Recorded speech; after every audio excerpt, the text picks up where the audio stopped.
ದೇವರಿಗಾಗ್ಲಿ, ವಾಕ್ಯಕ್ಕಾಗ್ಲಿ, ಆರಾಧನೆಗಾಗ್ಲಿ, ಸೇವೆಗಾಗ್ಲಿ ನಾವು ಯಾವುದೇ ಎದುರು ಮಾತುಗಳಾಗ್ಲಿ, ವಿರುದ್ಧ ಮಾತುಗಳು ಆಡಬಾರ್ದು. ದೇವರ ಕೋಪ, ದೇವರ ಸಿಟ್ಟು, ಶಾಪ ನಮ್ಮ ಮೇಲೆ ಬರ್ತದೆ, ನೆನ್ಪಿಟ್ಕೊಳ್ರಿ. Hallelujah, hallelujah.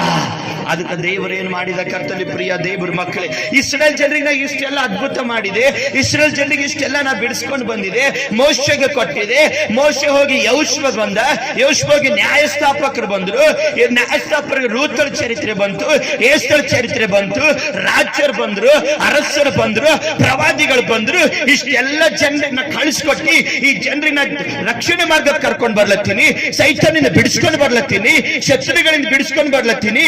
ಇಷ್ಟೆಲ್ಲ ಹೇಳಿದ್ರು ಕೂಡ ಇವ್ರು ಯಾರು ನನ್ನ ಮಾತು ಕೇಳತ್ತಿಲ್ಲ, ಇವ್ರು ಯಾರು ನನಗ ರೆಸ್ಪೆಕ್ಟ್ ಕೊಡ್ಲತ್ತಿಲ್ಲ, ಎಲ್ಲರೂ ನನಗೆ ಅಪೋಸಿಟ್ ಆಗಿ ನಡಿಲತ್ತಾರ ಅಂತ ಹೇಳಿ ಕರ್ತನಲ್ಲಿ ಪ್ರಿಯ ದೇವರ ಮಕ್ಕಳೇ, ಹಳ ಒಡಂಬಡಿಕೆದಾಗ ಯಾವ ಘಟನೆಗಳು ನಡೆದಿತ್ತು, ದೇವರಿಗೆ ಅಪೋಸಿಟ್ ಆಗಿ ನಡೆದಿದ್ರು, ಅವ್ರ ಮೇಲೆ ಅನೇಕ ಶೋಧನೆಗಳು ಬಂತು, ಅನೇಕ ಜನ ಸತ್ತೋದ್ರು, ಅನೇಕ ಜನ ಭೂಮಿ ಬಿಚ್ಚಿ ಅನೇಕರ ಭೂಮಿ ಒಳಗೆ ಹೋದ್ರಿ. ಇದೆಲ್ಲ ನೋಡಿರ್ತಕ್ಕಂಥ ಯೇಸು ಸ್ವಾಮಿ, ಕರ್ತನಲ್ಲಿ ಪ್ರಿಯ ದೇವರ ಮಕ್ಕಳೇ, ಇದೆಲ್ಲ ನೋಡಿರ್ತಕ್ಕಂಥ ಯೇಸು ಸ್ವಾಮಿ ಹೊಸ ಒಡಂಬಡಿಕೆ ಬಂದು ಹೇಳ್ತಾರ, ಇನ್ನು ಮುಂದೆ ಮೋಶೆ ಬರಲ್ಲ, ಇನ್ನು ಮುಂದೆ ಜಾಷುವ ಬರಲ್ಲ, ಇನ್ನು ಮುಂದೆ ಪ್ರವಾದಿ ಬರಲ್ಲ, ಇನ್ನು ಮುಂದೆ ರಾಜ್ಯ ಬರಲ್ಲ, ಇನ್ನು ಮುಂದೆ ಯಾರು ಬರಲ್ಲ.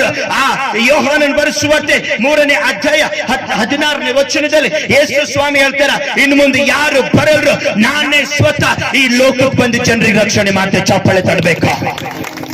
ಹಲ್ಲೆಲೂಯಾ. ಯೋಹಾನ ಬರೆಸುವಂತೆ 3ನೇ ಅಧ್ಯಾಯ 16ನೇ ವಚನದಲ್ಲಿ ಹೇಳುತ್ತದೆ, ದೇವರು ಲೋಕದ ಮೇಲೆ ಎಷ್ಟೋ. ಇನ್ನು ಮುಂದೆ ಸಾಕು ಮೋಶೆ ನಿನಗೆ ಬೈಲತ್ತವ, ಇನ್ನು ಮುಂದೆ ಸಾಕು ಜಾಷುವ ನೀನು ಬೈಲತ್ತವ, ದೇವರಿಗೆ ವಿರುದ್ಧವಾಗಿ ಮಾತಾಡ್ಲತ್ತವ, ನೀನು ಮಾತು ಕೇಳಲುಂಟವ ಮೋಶೆ.